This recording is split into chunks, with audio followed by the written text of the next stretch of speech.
Hi everybody, Maria Furlano here. I wanted to talk about a quick topic today, and it's about time and creating time for ourselves and our own personal growth. This comes up all the time in my online membership. The idea about not having enough time, and also the other thing that comes up all the time is consistency, and we'll talk about that in another video, but actually consistency and time are the same topic because it's all about boundaries. So what happens in life is that the more we give to people and the more we don't create our own boundaries, the more is expected of us. So the only way that we can create any kind of time for ourselves in our life is to create our own boundaries and to make that clear, because no one is going to do it for us. So when we're really busy, especially when we're really busy with a lot of stress in our life, then what happens is that our time just gets away from us, right?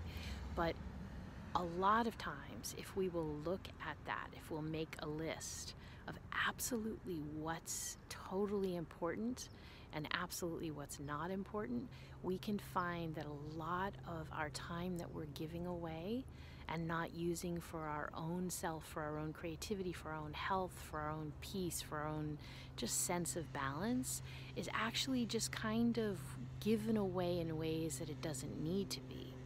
So when we start to pull back on our time, we start to create a boundary for ourselves where we say, I'm gonna create my life, my daily life, to support me more, right? Because that's really what we're looking at. When we feel like we don't have enough time, we're actually saying, I don't have a life that supports my energy, right? My energy is not supported by my life.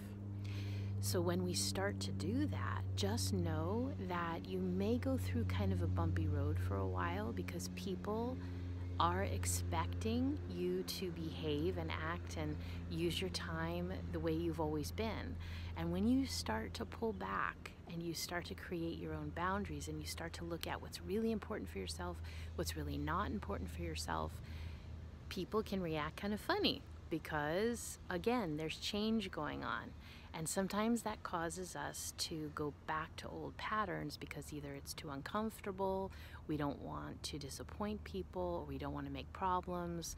But this is where another boundary comes in, right? The boundary of true communication with other people about what you're willing to do and not willing to do and how you're going to care for yourself.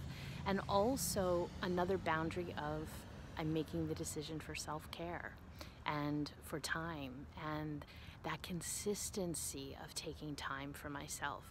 So just, if this is something that is coming up for you, like it does for so many, the first thing that I would do is make a list of everything that you think in your life right now is absolutely important that you have to take care of and nobody else can.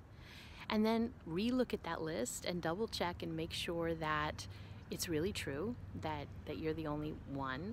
And then make a list of everything that everybody else can take care of, or what doesn't even really need to be taken care of or focused on. And then you create your boundaries. It's a process, it's small steps that you want to do, but if you take those small steps every single day, by the end of a month, you've had 30 days of resetting boundaries in your life. That's a lot. And then if you do that every month and you grow with it, by the end of the year, you've completely reset how you move through your life. So I hope that helps. I hope it gives you something to think about as we move forward, especially since we're getting closer and closer to a new year. And if you have any questions or comments, I love to hear them. And thanks for listening, and have a great day, everybody.